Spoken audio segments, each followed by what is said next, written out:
7 தமிழ் பொறுப்பும் பொது நலமும்.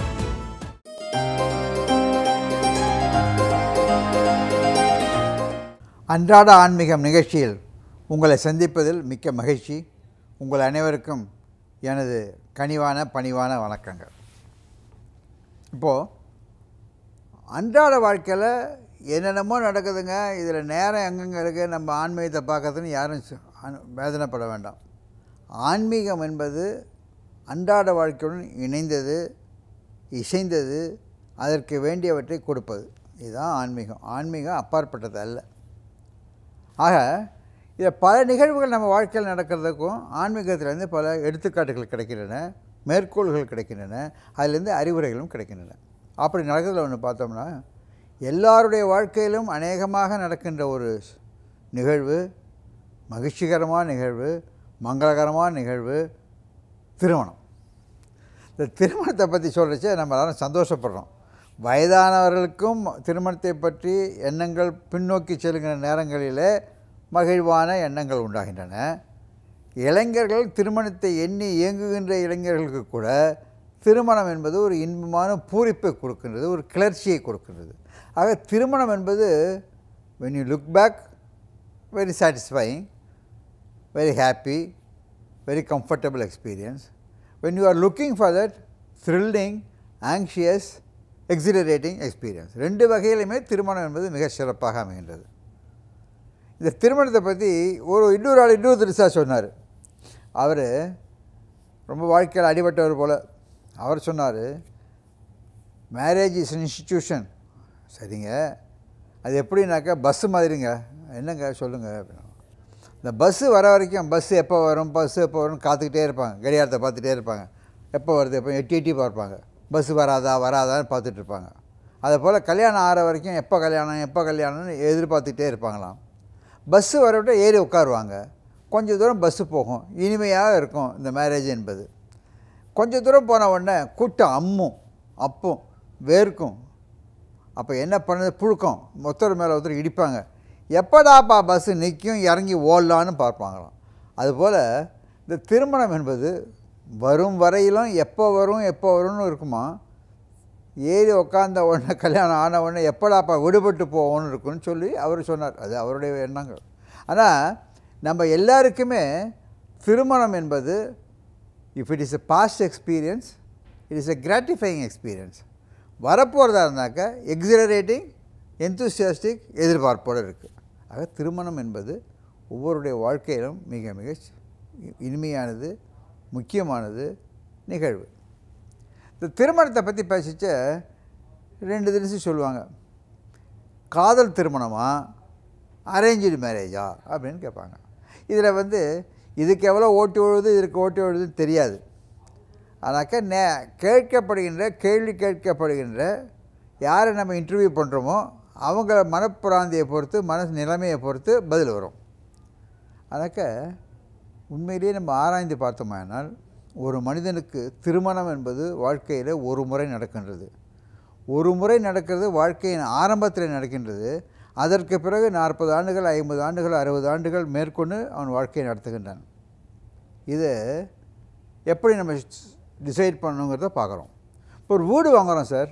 ஒரு வீடு வாங்கினா நம்ம எப்படி பார்க்குறோம், அந்த இடத்த பார்க்குறோம், அங்கே மனை நல்லா இருக்கான்னு பார்க்குறோம், வாஸ்து பார்க்குறோம், அதுக்கப்புறம் விலை பார்க்குறோம், டைட்டில் டீட்ஸ் பார்க்குறோம், வேல்யூவேஷன் பார்க்குறோம், அதுக்கப்புறம் அந்த இடத்துல வீடு கட்டுறோம். வீடு இப்படி கட்டலாமா, அப்படி இத்தனை பிரச்சனைகளையும் இத்தனையும் அலசி பார்த்து ஒரு வீடு வாங்குகிறோம். திருமணம் என்பது வீடு வேணால் கூட மாற்றிக்கலாம். திருமணமாக விட்டு மாற்ற முடியுமா, மாற்றலாமா? மாற்றுவது என்பது நியாயமா, நீதியா, தர்மமா, நடைமுறைக்கு ஒவ்வுவதா? இல்லை. ஆக இந்த திருமணம் என்பதை சிந்தித்து, யோசித்து, நிதானித்து, பார்த்து, அலசி பார்த்து செய்து கொள்ளணும். இதுதான் திருமணத்தினுடைய சிறப்பான அம்சம். அப்படி இருந்தனாக்க தாம்பத்தியம் மிக சிறப்பாக இருக்கும். கல்யாணம் ஆகி 10 வருஷம், 20 வருஷம், 30 வருஷம், சில்வர் ஜூபிலி, கோல்டன் ஜூபிலி, மணி விழா என்று பலவிதமான விழாக்களையும் கொண்டாடலாம். பேரன் பேத்தி எல்லோரும் வருவாங்க. இதற்கு இடையிலே ஒரு விதமான தகராறும் இருக்கக்கூடாது. இதுதான் உண்மை. வீடு வாங்கிறதுக்கு நம்ம இவ்வளோ பார்க்குறோம், ஆனால் திருமணத்துக்கு பார்க்க வேண்டாமா? இப்போ அதுக்கு சொல்லுவாங்க, காதலித்து திருமணம் செய்து கொள்வது மிகச் சிறப்பானது. உண்மை. காதல் என்பது தெய்வீகமான உணர்ச்சி. காதல் என்பதற்கு இணையே கிடையாது. சிவபெருமானும் பார்வதியும் காதலித்திருக்கிறார்கள், ராமனும் சீதையும் காதலித்திருக்கிறார்கள், கண்ணனும் ராதையும் காதலித்திருக்கிறார்கள், வள்ளியும் முருகனும் காதலித்திருக்கிறார்கள். பல பேர் பார்த்துருக்கோம். இதெல்லாம் இதிகாசங்களில் பார்த்தது. காதல் என்பது தெய்வீகமான உணர்ச்சி, தெய்வீகமான உணர்வு. அதற்கு இணை ஏதுமே இல்லை. ஏன் கடவுள் பால் இருக்கின்ற பக்தியை கூட காதலாகி கசிந்து கண்ணீர் மல்கி என்று கூறுகின்றார்கள். ஆக காதல் என்பது சிறந்த தெய்வீகமான உணர்ச்சி. ஆனாக்க காதல் என்பது கல்யாணத்துக்கு முந்தியதா, கல்யாணம் என்பது காதலுக்கு முந்தியதாங்க தான் பார்க்கணும். முட்டை முந்தியதா கோழி முந்தியதாங்கிற மாதிரி காதல் முந்தியதா கல்யாணம் முந்தியதா. இந்த காதல் என்பது கல்யாணத்துக்கு முந்தையதாக இருக்குமே, ஆனால் அது உணர்ச்சி வசப்பட்டது. அது இட்ஸ் ஜஸ்ட் இன்ஃபேச்சுவேஷன். இன்ஃபேச்சுவேஷன் மட்டும் ஒருத்தரை டிசைட் பண்ணுறதுக்கு வாய்ப்பாக அமையுமா என்பது கேள்விக்குறி. அப்போ காதல் கல்யாணம் நல்லதா, அரேஞ்சு மேரேஜ் நல்லதாங்கிறத பற்றி நான் பேச வரல. இதில் சிறப்புகளை பார்க்குறோம், அவ்வளோதான். இது நம்ம அப்புறம் டிசைட் பண்ணிப்போம். இந்த உணர்ச்சி வசப்படத்தில் தவறுகள் நிகழ்வதற்கு வாய்ப்புகள் அதிகம். ஆனால் ஒரு விஷயத்தை எடுத்து அலசி ஆராய்ந்து பல விதமான நோக்கங்களை காம்ப்ரஹென்சிவாக பார்த்தோம்னாக்க அதில் குறைகள் வருவதற்கு வாய்ப்புகள் கம்மி, அவ்வளோதான். இதுலேயும் குறைகள் வரலாம், இதுலேயும் குறைகள் வரலாம், இதுலேயும் நிறைகள் இருக்கலாம், இதுலேயும் நிறைகள் இருக்கலாம். ஆனால் நிறைகள் அதிகமாக இருப்பதில் எதில், குறைகள் குறைவாக இருப்பது எது, அதை பார்த்து நம்ம சூஸ் பண்ணணும். இதுதான். இப்படி பார்க்குறச்ச கல்யாணம் பண்ணிக்க விட்டு காதலிக்காமல் இருக்க முடியுமா?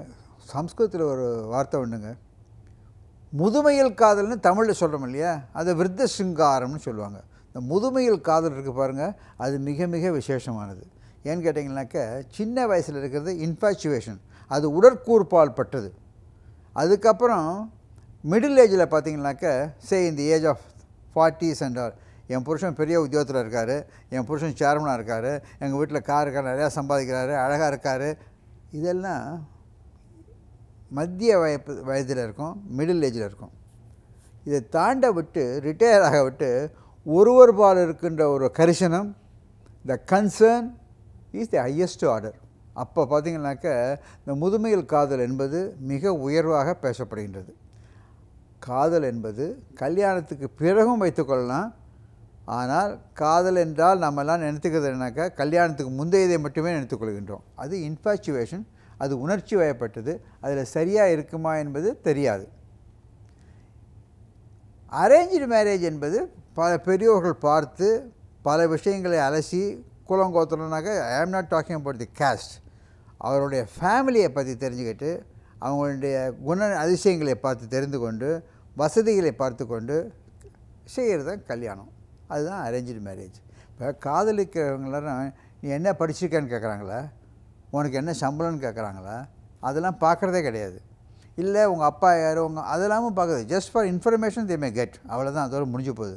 இதில் பிரச்சனை என்ன ஆகுனாக்க சில நேரங்களுக்கு பிறகு அவர்களுடைய பழக்க வழக்கங்கள் இவர்களுடைய பழக்க வழக்கங்கள் ஒவ்வாமல் போகிறது. உங்கள் அப்பா அதை சொன்னார், உங்கள் அம்மா அதை சொன்னாங்க, இந்த பிரச்சனைகள்லாம் உருவாருது. அரேஞ்சு மேரேஜ்லையும் இருக்கலாம், ஆனால் அது அமுக்கப்பட்டு விடும், அது மறக்கப்பட்டு விடும், மறைந்து விடும். இது நடக்கிறது. இது ராமாயணத்தில் வெகு சிறப்பாக இருக்கிறது. சீதா விவாகம் என்பது மிகச்சிறந்தது ஒரு இடம். இது எப்படி ஆரம்பிக்குது பாருங்கள். ராமரை பற்றி தசரதனுக்கு மிக உயர்ந்த அபிப்பிராயம், மிக உயர்ந்த அன்பு. எனக்கு ரொம்ப நாளைக்கு அவனுக்கு புள்ள குட்டி இல்லாமல் இருந்து ரொம்ப பிறந்த பையன். அந்த அன்பினால் அவன் பால் கரிசனம் கொண்டு இருக்கிறான், அவ்வளவுதான் தசரதனுக்கு. இதை பார்த்தார் விஸ்வாமித்திரர். வசிஷ்டரோட ஒரு அரேஞ்ச்மெண்ட் பண்ணிக்கிறார். வசிஷ்டரும் விஸ்வாமித்திரர் அரேஞ்ச் பண்ணிக்கிட்டு விஸ்வாமித்திரர் வந்து உன் பையனை காட்டுக்கு என்னோட அனுப்பு அப்படிங்கிறாரு. அனுப்புகிறாரு. இவரை அழைச்சிட்டு போகிறார். அழைச்சிட்டு போகிறதுக்கு முன்னாடி தசரதன்கிட்ட ரிக்வெஸ்ட் பண்ணுறாரு, இதேமாதிரி ஒரு வேள்வி பண்ணுறேன், அந்த வேள்வியில் அரக்கர்களை வந்து எனக்கு துன்பப்படுத்துகிறார்கள், அவர்கள்லேருந்து ப்ரொடெக்ஷனுக்கு கொடுன்னு கேட்குறாரு. இவர் மாட்டேங்கிறாரு. அப்போ மாட்டேன், ஏன்னாக்கா இதை நான் கொடுக்கவே மாட்டேன், ரொம்ப கஷ்டப்பட்டு வருத்தப்பட்டு ரொம்ப நாளுக்கு பிறகு பிறந்த பையன், மிக மிக அருமையான செல்வன், அவனை அனுப்ப மாட்டேங்கிறார். வசிஷ்டருக்கும் விஸ்வாமித்திரருக்கும் 2 சமாச்சாரம் தெரியும். அவர்கள் சிறந்த ரிஷிகள். அவர்களுக்கு ராமன் ஏன் பிறந்தான் என்பது தெரியும். He knows there is something beyond Rama being the son of Dasharatha. அதுக்காக ஒரு திருமணம் நடக்க வேண்டும், ராமனுக்கும் சீதைக்கும் திருமணம் நடக்க வேண்டும். திருமணம் நடந்தால்தான் ராவணன் அங்கே வருவான், சீதையை தூக்கிட்டு போவான், அப்போ தான் ராவணனை அடித்து போடலாம். இத்தனையும் நடக்கிறது. இது அவதார ரகசியம். இந்த அவதார ரகசியத்தை தெரிந்தவர்கள் விஸ்வாமித்திரரும் வசிஷ்டரும். ஆக விஸ்வாமித்திரர் வந்து அந்த பையனை அனுப்பு அப்படின்னு கேட்குறாரு. இந்த ஆள் ஞானம் இல்லை, அஜ்ஞானம். அஜ்ஞானம்னா குழந்தையின்பால் ஏற்பட்ட மிக மிக அற்புதமான ஆசை. இவர் அனுப்ப மாட்டேங்கிறார். அப்போ மிக அழகாக வசிஷ்டர் கூறுவார் அரசனை நோக்கி, கருத்த மாமுனி கருத்தை உண்ணி நீ பொருத்தி என அவர் புகன்று நின் மகருக்கு உறுத்தலாக உறுதி எய்தினால் மறுத்தியோ என வசிஷ்டன் கூறுவான். ஏப்பா உன் பிள்ளைக்கு ஒரு விசேஷமான உறுதியான உறுத்தலாக உறுதியான எவ்வளோ வார்த்தை யூஸ் பண்ணுறாரு பாருங்கள். அப்பேற்பட்ட ஒரு நிகழ்ச்சி நடக்கப் போகின்றது, அதை நீ தடுக்க போறியா அப்படின்னு கேட்குறாரு. ஆக இவரை அழைச்சிட்டு போகிறாரு. திருப்பி வேள்வியை முடித்து கொண்டு திரும்பி வராரு. திரும்பி வரைச்ச வா மிதிலைக்கு போகலான்னு போகிறாரு. அங்கே போகிறச்ச அண்ணலும் நோக்கினான் அவளும் நோக்கினாள். 2 பேரும் காதல் பார்வையை வீசுகின்றார்கள். பிறகு இந்த குலம் யார் அந்த குலம் யார் எல்லாம் தெரிகிறது. காதலர்கள் ஒருத்தர் பார்த்துக்கிட்டாங்களே விட காதலுக்கர்களுக்கு சேர்ந்தார் போல் இவர்களுடைய குடும்ப நலன்களை பேசி இருவருக்கும் சிறப்பாக விவாகம் நடக்கின்றது. இதுதான் சீதா விவாகம் என்று சிறப்பாக பேசப்படுகின்றது. வீட்டிலலாம் கூட இன்றைக்கெல்லாம் கூடங்க நம்ம வீட்டில் ஒரு பொண்ணு இருக்குது, கல்யாணம் ஆகாமல் டிலே ஆகுதுன்னு சொன்னாக்க, பையன் எனக்காக கல்யாணம் ஆகாமல் டிலே ஆகுதுன்னு நினச்சாக்க இந்த சீதா விவாகத்தை ராமாயணத்தில் படிப்பாங்க, சீதா விவாகத்தை எனாக்ட் பண்ணுவாங்க. இதை செய்தாக்க நல்லதொரு மனைவி அமைவாள், நல்லதொரு கணவன் அமைவாள். கிடைத்த கணவனும் மனைவியும் இன்பமாக நல்ல பல வளங்களுடன் நீண்ட நாள் தாம்பத்தியம் செய்வார்கள் என்பது நாம் கண்ட உண்மை. மறுமுறை சந்திப்போமா?